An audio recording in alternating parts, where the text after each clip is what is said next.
Good morning everyone. Last class में हम लोगों ने डिस्कस किया था लार्ज डिस्टेंसेज के बारे में और उसमें आप लोगों ने काफ़ी बड़ी बड़ी डिस्टेंसेज को मेज़र किया, जिसमें आपने astronomical distance, parsec, light year etcetera etcetera, काफ़ी डिस्टेंसेज जो बड़ी बड़ी थी उनके बारे में आपने मेजरमेंट किया। उसके बाद में आप लोगों ने लास्ट क्लास में कुछ स्मॉल डिस्टेंसेज के बारे में भी मेजरमेंट किया था, स्क्रू गेज, वर्नियर कैलिपर्स, और जो हमारे डायरेक्ट और इनडायरेक्ट मेथड हैं उनके अंदर भी मैंने आपको बताया काफ़ी कुछ। लेकिन आज हम लोग बात कर रहे हैं कुछ टिनी पार्टिकल्स की। टिनी particles just like molecules, just like आपके एटम्स, उनके बारे में हम लोग बात कर रहे हैं आज। तो उनकी जब हम साइज निकालते हैं, उनकी साइज का हम लोग एस्टिमेशन मानते हैं। क्या मानते हैं? कि एक एस्टिमेट है, ये इतना एक एस्टिमेट है, उसी के रिस्पेक्ट में हम लोग आज बात करने वाले हैं। तो आपको पता है कि हमारे जो मॉलिक्यूल्स और एटम्स होते हैं उनकी जो रेंज होती है, साइज की जो रेंज होती है, वो होती है 10⁻⁻10 मीटर टू 10⁻⁸ मीटर के अप्रोक्सीमेट होती है।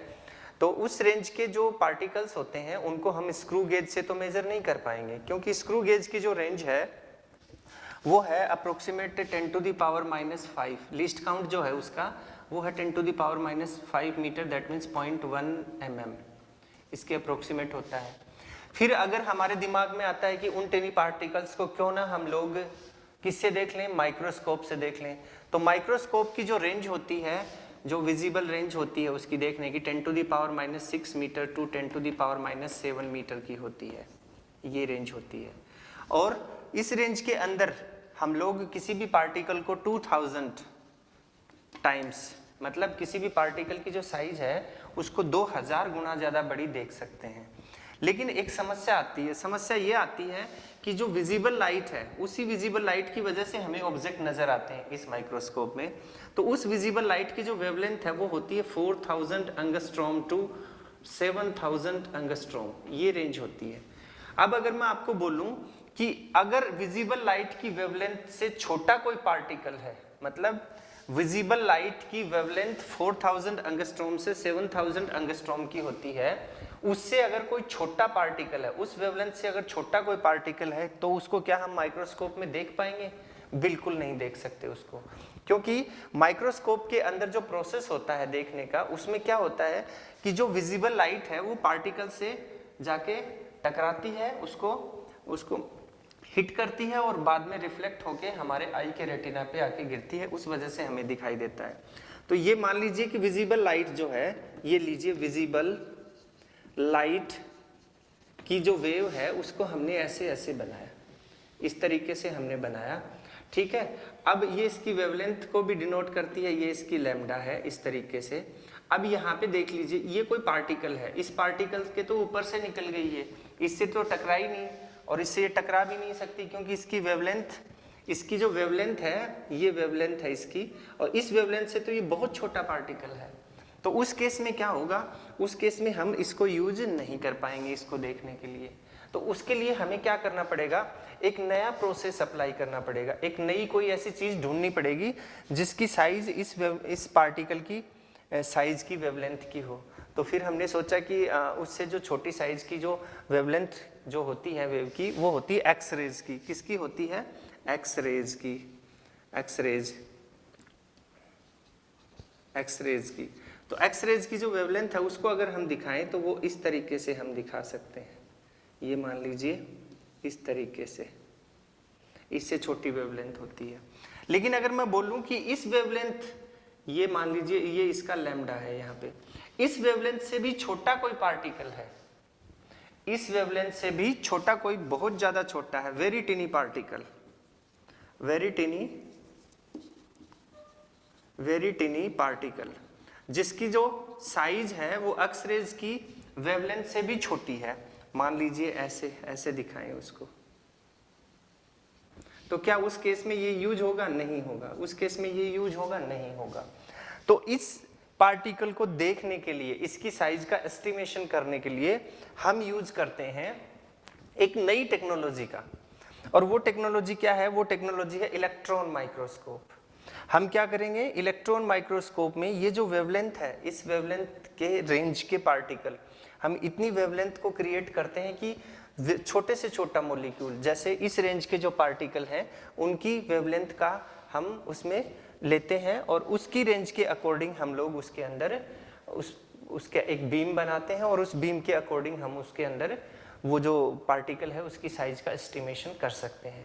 अब देखिए इसमें होता क्या है, कैसे करते हैं, वो मैं आपको बता रहा हूँ। यहाँ पे देखिए आप, अब इसमें क्या करना है आपको, इसमें इलेक्ट्रॉन माइक्रोस्कोप में क्या होता है, जैसे मान लीजिए कि आपका माइक्रोस्कोप जो है उसके अंदर हम लोग एक ऐसे लेंस लेते हैं और इस लेंस के अंदर इस तरीके से कोई ऑब्जेक्ट है, उस ऑब्जेक्ट से ऐसे लाइट आई और वो रिफ्रैक्ट होके ऐसे चली गई और इमेज का फॉर्मेशन होता है, ठीक है। लेकिन इलेक्ट्रॉन माइक्रोस्कोप में क्या होता है, चार्ज प्लेट्स होती हैं, इस तरीके से चार्ज प्लेट्स होती हैं, ऐसे चार्ज प्लेट्स होती हैं, ऐसे दिखा सकते हैं हम उनको, ऐसे चार्ज प्लेट्स होती हैं और इन चार्ज प्लेट्स के बीच में इलेक्ट्रिक फील्ड बनती है, इस तरीके से इलेक्ट्रिक फील्ड बन रही है, ये इलेक्ट्रिक फील्ड है आपकी, ऐसे बन रही है और इन इलेक्ट्रिक फील्ड से डिफ्लेक्ट होता है इलेक्ट्रॉन, क्या होता है, इन इलेक्ट्रिक फील्ड से डिफ्लेक्ट होता है, इस तरीके से डिफ्लेक्ट होता है और एक बीम बनाता है, इलेक्ट्रॉन बीम बनाता है।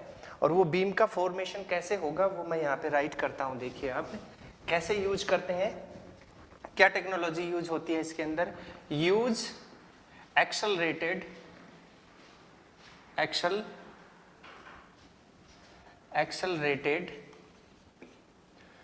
Electron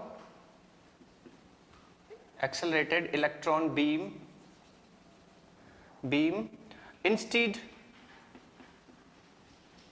of light beam 1 lakh times smaller wavelength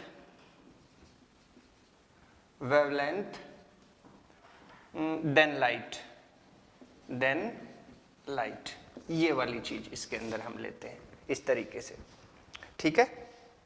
तो एक चीज तो क्लियर हो गई है वो क्या क्लियर हो गई है कि इसके अंदर इलेक्ट्रॉन्स का जो डिफ्लेक्शन हो रहा है इलेक्ट्रिक फील्ड की वजह से, उसमें जो बीम बन रहा है उससे हमें ये चीज का पता चल गया कि 1 लाख टाइम्स, मतलब 1 लाख गुना स्मॉलर वेवलेंथ देन लाइट।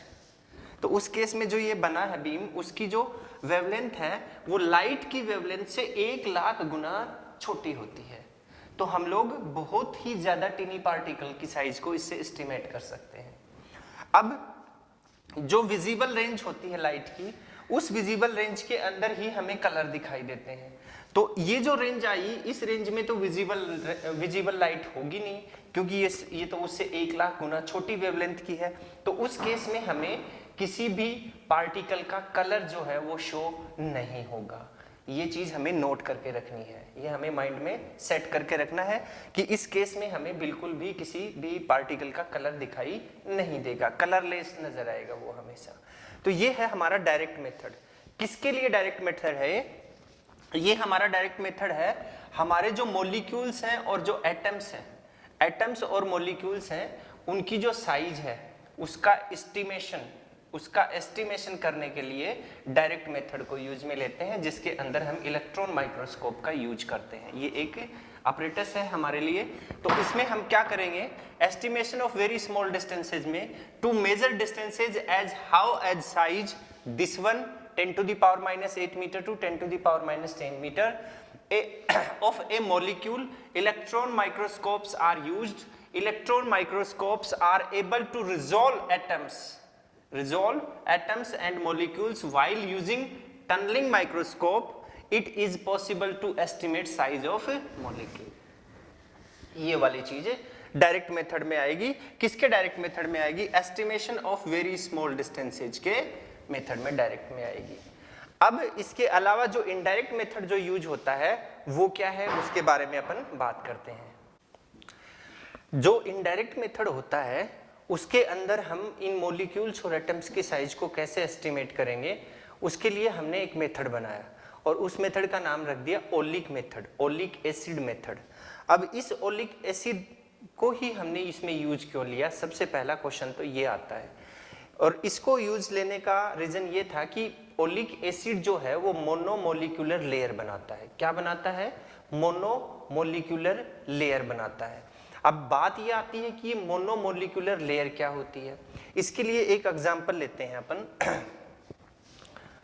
एक एग्जांपल लेते हैं। देखिए मैं बताता हूं आपको इसमें क्या करना है।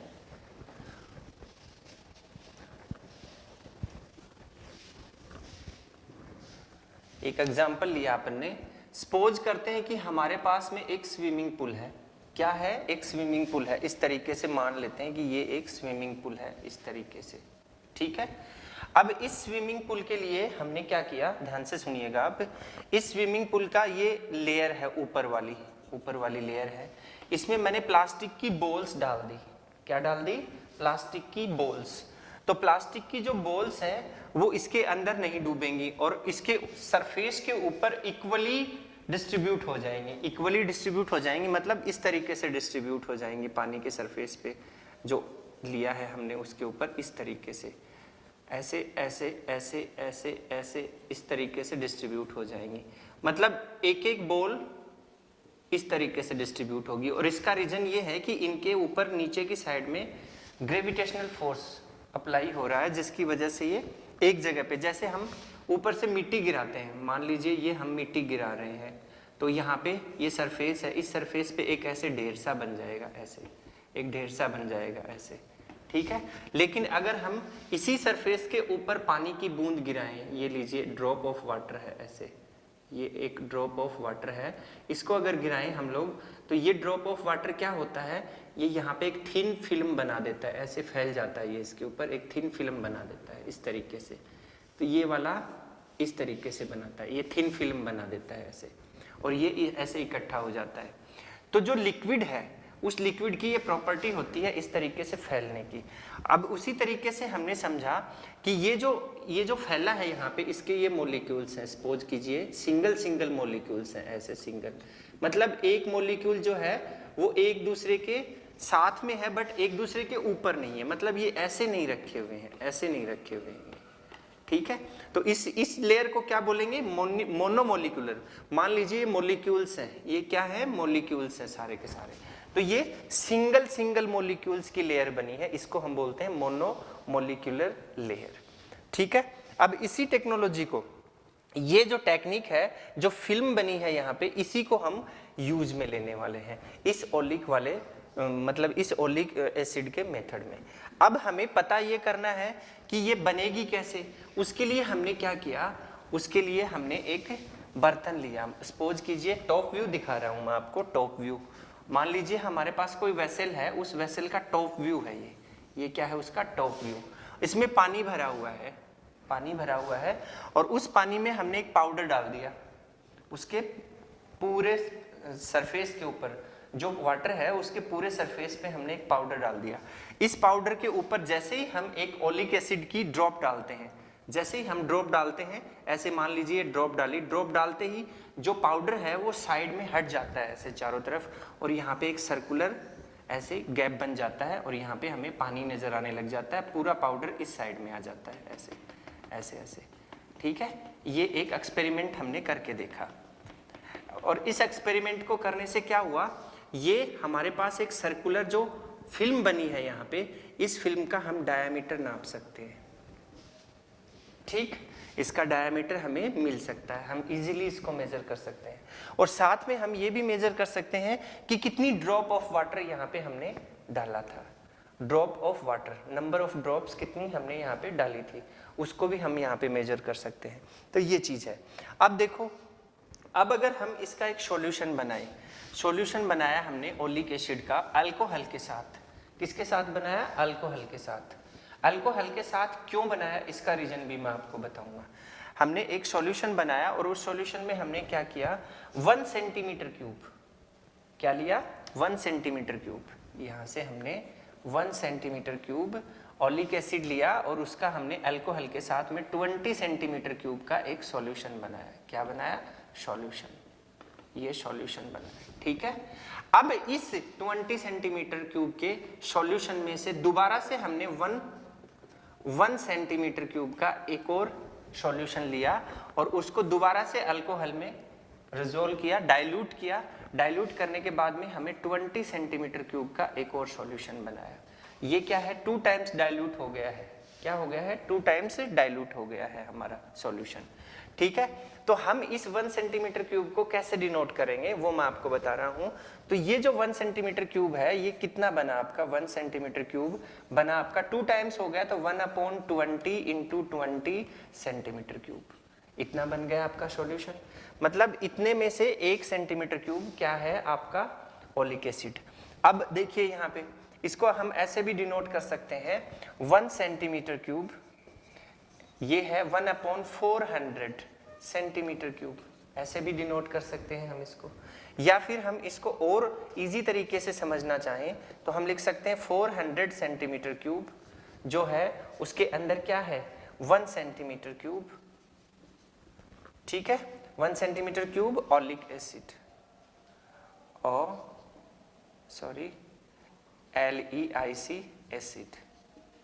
ठीक है, दैट मीन्स इस लाइन को अगर हम एक फॉर्मेट में लिखें तो वो क्या बनेगी, 1 पार्ट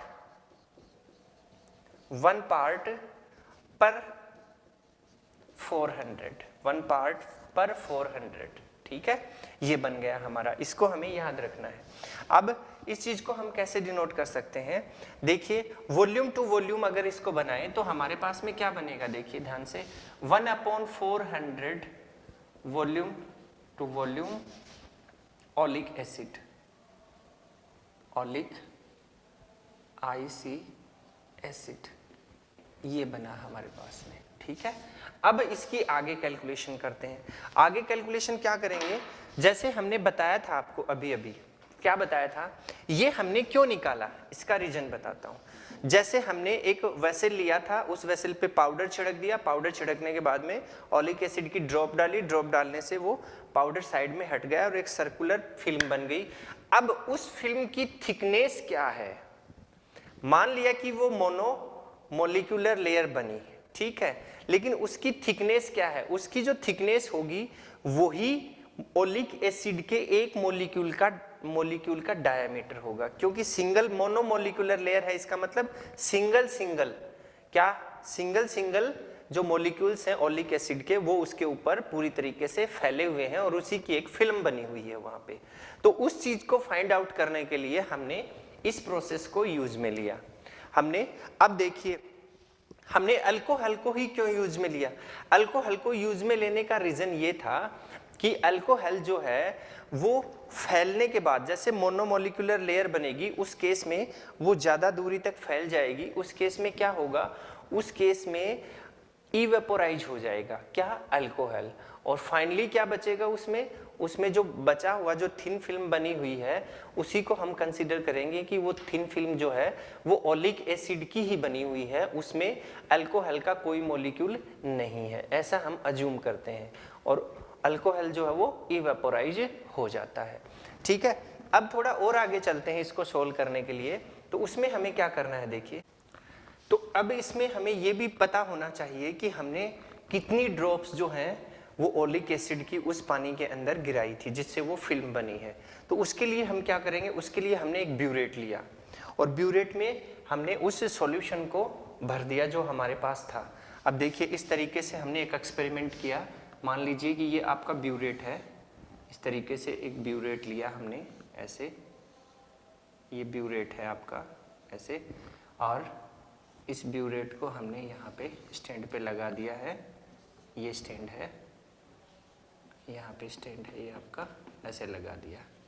ठीक है, अब इसमें यहाँ से ये 10 सेंटीमीटर मान लेते हैं कि 10 सेंटीमीटर क्यूब इसके अंदर ये भरा हुआ है, ऐसे सॉल्यूशन भरा हुआ है। अब हमने क्या किया, नीचे एक दूसरा वेसल रख दिया यहाँ पे और इसके अंदर बूंद बूंद गिराना शुरू कर दिया ऐसे, और ये जो ड्रॉप्स हैं इनको हमने काउंट कर लिया। क्या कर लिया, ड्रॉप्स को काउंट कर लिया, ये जो ड्रॉप्स हैं, ड्रॉप्स इनको हमने काउंट कर लिया। ठीक है, अब हमने माना, अज्यूम किया, लेट अस अज्यूम जो हमारे पास 10 सेंटीमीटर क्यूब जो वॉल्यूम था हमारा इस ब्यूरेट के अंदर, उसके अंदर मान लेते हैं कि 500 ड्रॉप्स इसके अंदर हमने काउंट की। कितनी काउंट की? 500। तो उसके लिए कैलकुलेशन करते हैं, देखिए यहाँ पे।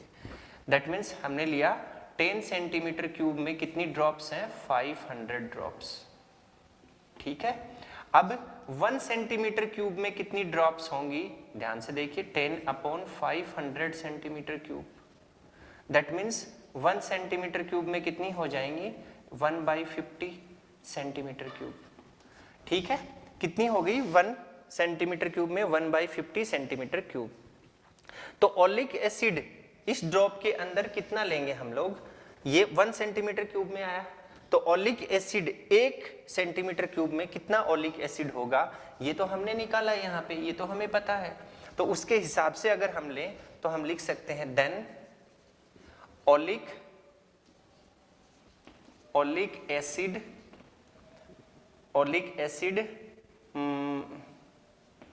in the drop is equals to 1/400 into 1/50 centimetre cube, इतना होगा। ऐसे हम इसको अज्यूम कर सकते हैं। ठीक है, अब देखिए, ऐसे अज्यूम किया और इसको आगे सोल्व किया, तो हमारे पास जो फिल्म बनी है उसकी जो थिकनेस है उसके लिए हमने मान लिया, जैसे ऐसे एक फिल्म बनी है आपके पास, इस तरीके से दिखाया इसको, ऐसे दिखाया। ये मोनोमोलिक्यूलर लेयर है, आपकी फिल्म है, ऐसे ये ऐसे, और हमने माना कि ये जो इसकी थिकनेस है ये है आपकी T। कितनी है? T मान लिया इसको, ये लीजिए T मान लिया इसको, इस तरीके से। ठीक है, अब जो फिल्म बनी है इसका डायमीटर हम पहले से ही उस फिगर में बना चुके हैं, D है। ठीक है, तो वॉल्यूम निकालना है इस फिल्म का वॉल्यूम। तो फिल्म का वॉल्यूम निकालने के लिए इसका एरिया और इसकी थिकनेस दोनों को मल्टीप्लाई कर देते हैं। तो volume of the film is equals to क्या आ जाएगा?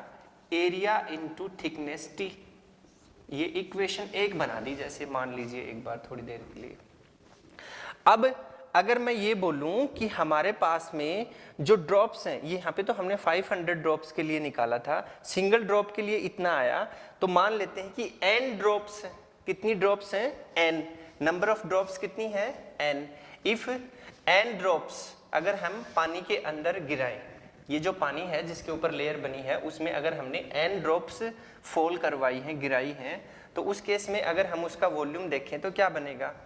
If n drops are falling in the water, तो उस केस में हम लोग क्या बताएंगे? इसको वॉल्यूम निकालेंगे तो वॉल्यूम आ जाएगा n ड्रॉप्स के लिए। ये किसके लिए आया? ये देखिए यहाँ पे सिंगल ड्रॉप के लिए आया, तो n ड्रॉप्स के लिए क्या हो जाएगा? Into n।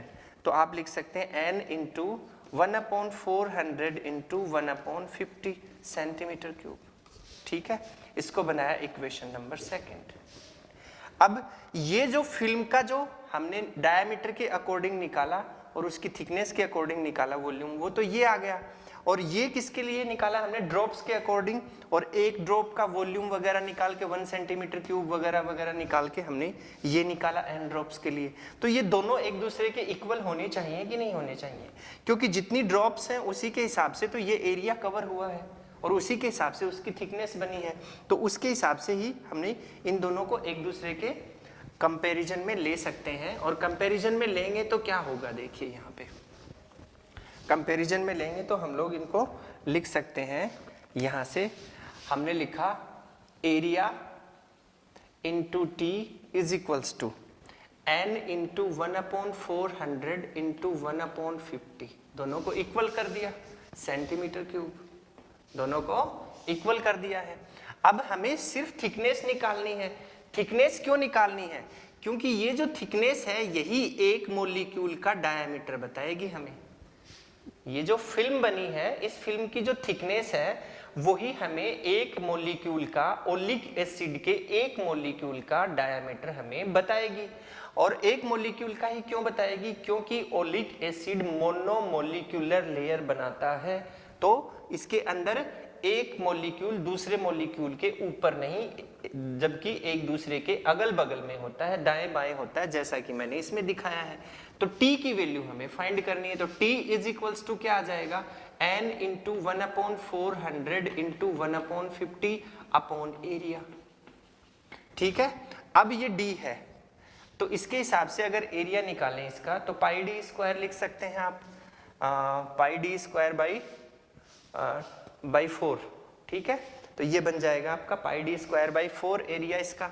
तो उसके हिसाब से हमने लिखा है यहाँ पे T is equals to n into 1/400 into 1/50 upon pi d square, यहाँ पे आप r लेना चाहें जो भी आपको सुटेबल लगे, बाई 4। ये आपका आंसर आ गया थिकनेस का। इससे हम एस्टिमेट कर सकते हैं कि एक मॉलिक्यूल का डायमीटर कितना होगा, इसमें वैल्यू पुट कर देंगे और हम निकाल सकते हैं। ठीक है, ये वाली चीज आ गई। n की वैल्यू हम लोग काउंट कर सकते हैं आराम से, हमें पता लग जाएगा कितनी ड्रॉप्स उसके अंदर हमने डाली थी, इस हिसाब से हम इसको डिनोट कर सकते हैं। अब यहाँ पे n क्या है, n है नंबर ऑफ ड्रॉप्स, मैं डिनोट कर देता हूँ। n क्या है, सॉरी, n है नंबर ऑफ ड्रॉप्स, ये है n आपका। ठीक है, और 1/50 क्या है, 1/50 याद कीजिए क्या निकाला था हमने, थोड़ी देर पहले बताया था मैंने आपको 1/50, इससे पहले वाले जो इरेज कर चुका हूं मैं। 1 ड्रॉप का वॉल्यूम, ड्रॉप ऑफ न sorry volume of 1 drop, volume of 1 drop. ठीक, इस तरीके से इसको डिनोट कर सकते हैं। और ये क्या है, 1/400, ये है 120 का जो सॉल्यूशन बनाया था आपने, उसका डाइल्यूशन, जो ओलिक एसिड और अल्कोहल है ना अपना, उसका डाइल्यूशन है ये हमारा 1/400। इस तरीके से हम इसको सोल्व कर सकते हैं और ये हमारी थिकनेस आ जाएगी लेयर की। लेकिन एक बात बताता हूँ मैं आपको, वो क्या है, इसके अंदर कुछ हमें कुछ प्रॉब्लम्स भी मिलती हैं, और वो प्रॉब्लम्स क्या हैं, पॉसिबल प्रॉब्लम्स क्या हैं, वो मैं आपको बता रहा हूँ। यहाँ पे देखिए आप इस साइड में पॉसिबल प्रॉब्लम्स वो क्या है। जैसे फॉर एग्जांपल हम बात करें, सपोज कीजिए कि ये आपकी मोनोमोलिक्यूलर लेयर बनी थी, ऐसी सर्कुलर लेयर बनी थी, इसके अंदर जो मॉलिक्यूल थे वो ऐसे रखे हुए थे, ऐसे रखे हुए थे, ऐसे इस तरीके से रखे हुए थे, ऐसे इस तरीके से रखे हुए थे। ठीक है, ऐसे रखे हुए हैं।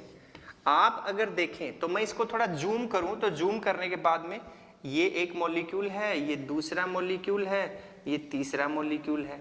तो आप अगर देखें तो इसके बीच में स्पेस बचा हुआ है। ऐसी तरीके से यहाँ एक और मॉलिक्यूल होगा, ये स्पेस बच गया। इसी तरीके से यहाँ एक और मॉलिक्यूल होगा तो ये भी स्पेस बच गया। इसी तरीके से यहाँ देखें तो ये भी स्पेस बच गया। ठीक है, तो अगर इस स्पेस को हम लोग कंसीडर नहीं कर पाएंगे, क्योंकि मॉलिक्यूल जो है उसकी साइज स्फेरिकल होने की वजह से ऐसा हमें नजर आता है। बट मैं आपको एक बात और बता देता हूँ, इस केस को हम बोल सकते हैं पैकिंग इफिशियंसी। क्या बोल सकते हैं, पॉसिबल प्रॉब्लम्स में पॉसिबल प्रॉब्लम्स। ठीक है, इसमें सबसे पहला है पैकिंग इफिशियंसी। तो इस केस से हमें क्या पता चलता है, इस केस से हमें ये पता चलता है कि ये जो थिकनेस हमने फाइंड आउट की है, ये एक एस्टिमेशन है, ये सिर्फ एक एस्टिमेट है, एग्जैक्ट नहीं बोल सकते हम इसको, क्योंकि इसमें कुछ प्रॉब्लम्स और कुछ एरर्स आ रहे हैं। दूसरी जो है उसको हम बता सकते हैं मॉलिक्यूलर शेप। क्या बता सकते हैं, मॉलिक्यूलर शेप। दूसरी जो पॉसिबल प्रॉब्लम है उसको हम बता सकते हैं मॉलिक्यूलर शेप। ये है आपकी मॉलिक्यूलर शेप। मॉलिक्यूलर शेप क्यों, क्योंकि मैं आपको बता दूं कि ओलिक एसिड की जो शेप होती है वो स्फेरिकल नहीं होती है, जबकि हमने तो यहाँ पे जो लेयर बनाई थी, थिन फिल्म जो बनाई थी, उसमें उनकी जो शेप है वो स्फेरिकल ली थी, जबकि इनकी जो शेप होती है वो इस तरीके से होती है, ऐसे लंबी शेप वाले होते हैं इसके मॉलिक्यूल्स। किसके, ओलिक एसिड के ऐसे शेप वाले होते हैं, ऐसे शेप वाले होते हैं। तो इसका मतलब क्या है, हमने तो इसकी थिकनेस निकाली है, ये वाली थिकनेस निकाली है, अगर मोनोमोलिकुलर लेयर बनी तो ये वाली निकाली है, तो इसका डायामीटर नहीं निकाला हमने। मतलब ये जो थिकनेस है ये तो कोई डायामीटर नहीं बोल सकते हम इसको, क्योंकि डायामीटर तो एक स्फेरिकल शेप का होता है। तो ये वाली भी प्रॉब्लम है इसके अंदर।